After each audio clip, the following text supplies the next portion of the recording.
bells. Stand by all stations. Attention, all districts. A 5-alarm fire. 5 bells moving immediately. That's it. Let's roll. Let's go. Firefighters!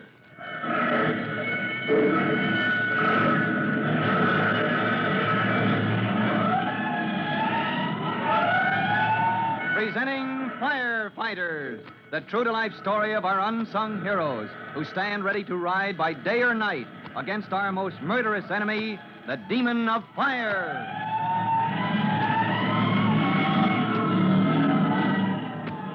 In just a minute, we'll visit Chief Cody in his office at Fire Department headquarters, where he has just asked an important question of Jimmy and Trudy, brother and sister of Tim Collins, the young fireman. But before we hear the answer, here is a message.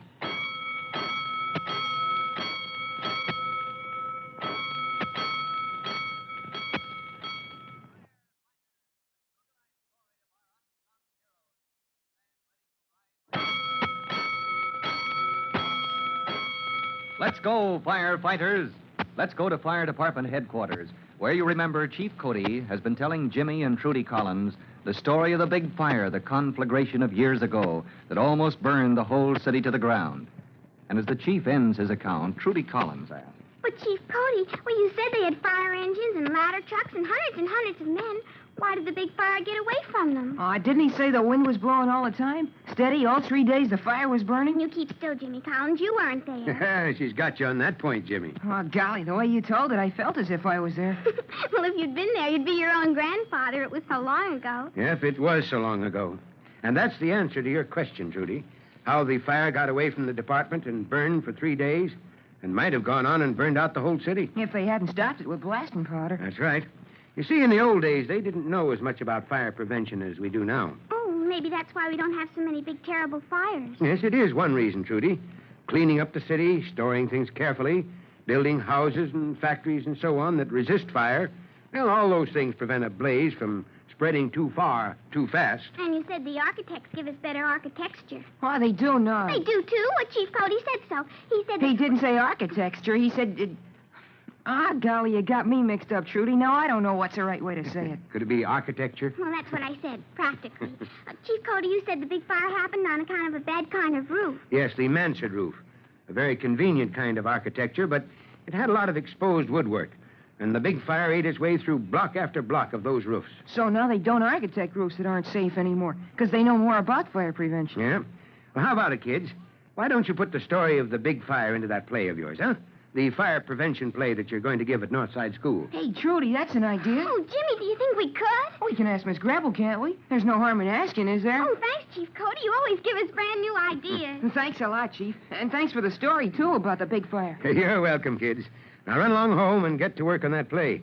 Time I gave a little attention to this department business on my desk. As Jimmy and Trudy hasten homeward, full of plans for rewriting the fire prevention play, their firefighters' brigade is to present an assembly at Northside School, Chief Cody digs into the pile of reports, applications, and correspondence on his desk, losing himself in his work until... Yes, Glover, what is it? Private Collins? What's he doing here at this time of day? Says I sent for him? All right, Glover, send him in. Great blistering blazes. What did I want to see Hooksy Collins about? Private Collins reporting, sir. Tighten that knot in your tie, Private. Yes, sir. Yeah, that's better. What's that on the sleeve of your jacket? Where, sir? That thread. Looks all of 6 inches long. Pick it off. Yes, sir. Don't ever forget the details, Collins. A good fireman keeps himself smart, inside and out. That's important. Yes, sir. Don't neglect your uniform. No, sir. Yeah, well then... Sir? I didn't say anything, Collins. Don't keep interrupting. No, sir. Well then... Collins, I hope you know why you're here in my office. Well, yes, sir. You sent for me, Chief Cody. Oh, I did. Yeah. And naturally, you know why I sent for you. Well, no, sir, I don't. Oh, you don't, do you? Well, no, sir, but may I ask a question, sir? Well, you may. Now, don't get mad now, Chief, but do you know why you sent for me, sir? Private Collins, that's... You young whippersnapper, you caught the old man off guard. I hope you knew what I wanted, and maybe I could worm it out of you. Oh, don't let it bother you, Chief. None of the boys can figure out how you keep track of everything as much as you do. I'm getting old, Collins. It's working 48 hours a day, slowing me down. I'm losing my memory. No, not you, Chief. Well, this time I'll have to ask Glover what I... Your clerk, Chief? Yeah. Well, Glover said when I was coming in he has the reports from promotional school when you want them. That's it. That's what I wanted to see you about, Collins. Your record at promotional school. Oh, I had the usual notice through the mail, sir. Yes, the notice that you completed the course to the satisfaction of your instructors. Yes, sir. But your actual rating, Collins, your rank in the class you train with, that's what decides how soon you're eligible for promotion. Oh, yes, sir, but they don't tell us how we made out, Chief. No, that's confidential. But I can tell you this much. You finished among the first 3, Collins. Oh, good grief. Yes, sir, a mighty fine score, boy. And I tell you this because I've got a problem on my hands. Now, 2 of your group, you 3 who finished at the top of the list, are going to be promoted. Oh, then the problem is which 2 of us 3 jumped from private to lieutenant? That's it, Collins. We have 2 openings for new officers. Yes, sir. Well, whatever you decide, Chief, I know we'll all be satisfied, even though I don't know who the other 2 men are. They're good men, both of them. It's a tough choice, Collins.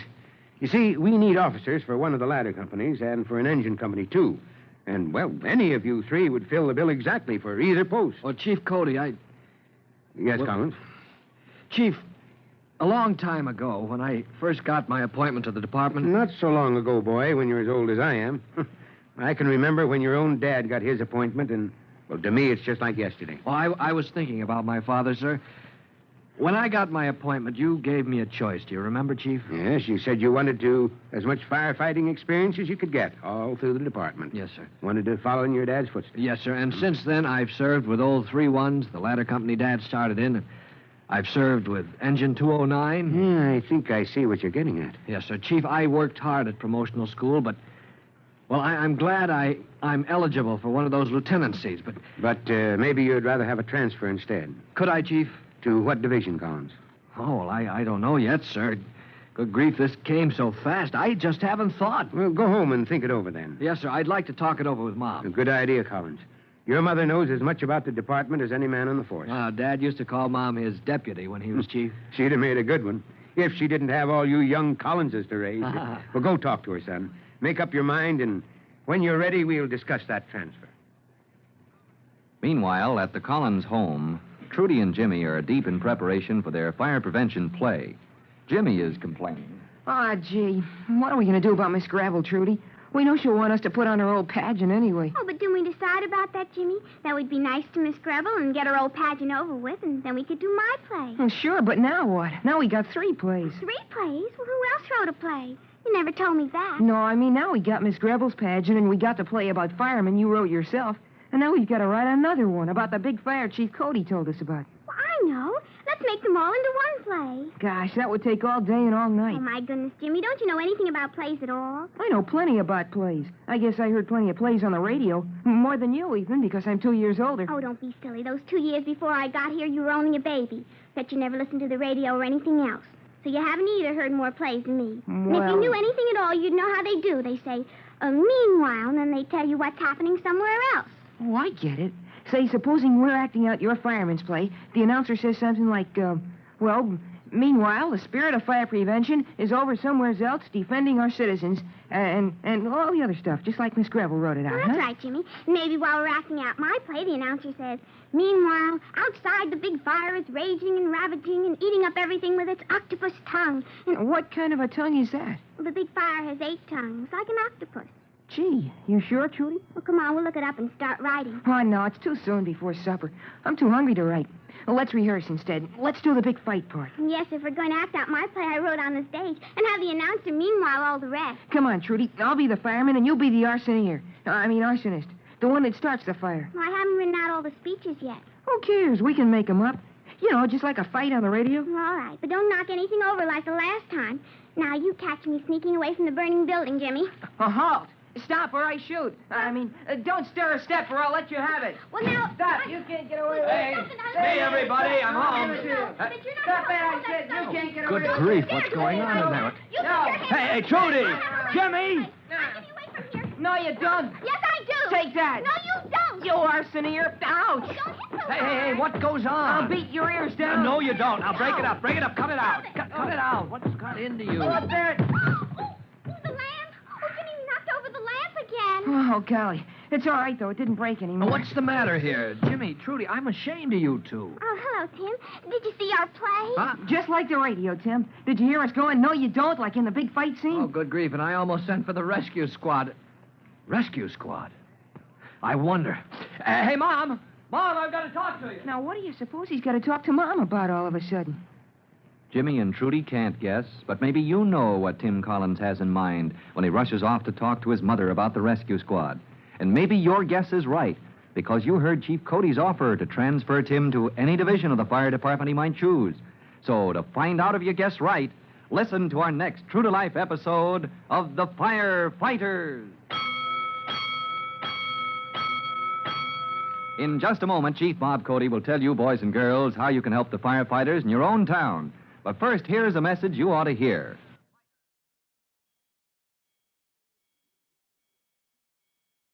And now, Chief Bob Cody with a special notice for the Firefighters Brigade.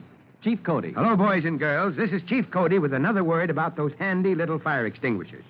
One of the most common is a little carbon tetrachloride extinguisher. And best of all, this vaporizing liquid extinguisher can be used on any kind of fire. Now, that's worth remembering for home protection. So long for now. Fire Chief Cody and the young rookie fireman Tim Collins will be back on the same station the next time you hear... That's it. Let's go!